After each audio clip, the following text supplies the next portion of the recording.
ଭାରତବର୍ଷରେ ଭାରତ ସରକାରଙ୍କ ଦ୍ୱାରା ପ୍ରତିଟି ଗରିବ ଲୋକଙ୍କ ଘରେ ଉଜ୍ଜ୍ୱଳା ଗ୍ୟାସ୍ ଯୋଗାଇ ଦିଆଗଲା, ଯାହା ଫଳରେ କୋଟି କୋଟି ଲୋକ ଉପକୃତ ହେଲେ। ଏହା ଆମ ଦେଶ ପାଇଁ ଗର୍ବ ଓ ଗୌରବର ବିଷୟ। ଓଡ଼ିଶାରେ ମଧ୍ୟ ଏହି କାର୍ଯ୍ୟକୁ ସରକାର କରିବା ପାଇଁ ଉଜ୍ଜ୍ୱଳା ଦିଦିମାନଙ୍କୁ କାର୍ଯ୍ୟଭାର ଦାୟିତ୍ୱ ଦିଆଯାଇଥିଲା।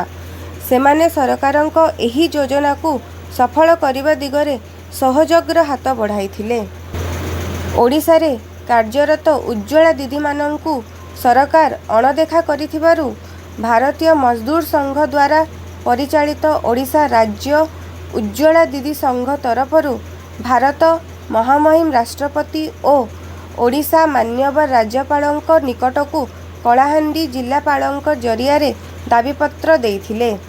ଦାବିଗୁଡ଼ିକ ହେଉଛି, ଉଜ୍ଜ୍ୱଳା ଦିଦିମାନଙ୍କୁ କାର୍ଯ୍ୟ ଦେବା ସମୟରେ ଯେଉଁ ସବୁ ପ୍ରତିଶ୍ରୁତି ଦିଆଯାଇଥିଲା ତାହା କାର୍ଯ୍ୟକାରୀ କରାଯାଉ।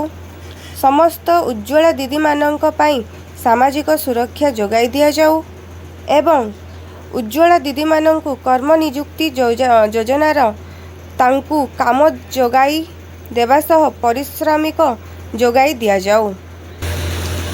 ଏହି ଦାବିପତ୍ରକୁ ଜିଲ୍ଲାପାଳଙ୍କୁ ଦେବା ପାଇଁ ମଜଦୁର ସଂଘ ପ୍ରଭାରୀ ଶ୍ରୀଯୁକ୍ତ ବିରଞ୍ଚି ନାରାୟଣ ପଣ୍ଡା, ରାଜ୍ୟ ସଂଯୋଜିକା ଶ୍ରୀମତୀ ବୀଣାପାଣି ବେହେରା ଓ ଜିଲ୍ଲା ସଂଯୋଜିକା ଶ୍ରୀମତୀ ପ୍ରତିମା ମହାନନ୍ଦଙ୍କ ନେତୃତ୍ୱରେ ହଜାର ହଜାର ଉଜ୍ଜ୍ୱଳା ଦିଦି ଜେଲ୍ ଛକଠାରୁ ପଦଯାତ୍ରା କରି ଜିଲ୍ଲାପାଳଙ୍କ କାର୍ଯ୍ୟାଳୟଠାରେ ପହଞ୍ଚିଥିଲେ। କଳାହାଣ୍ଡି ଭବାନୀପାଟଣାରୁ ଉଦ୍ଧବ ପଲେଇଙ୍କ ରିପୋର୍ଟ, ନ୍ୟୁଜ୍ ପଶ୍ଚିମ।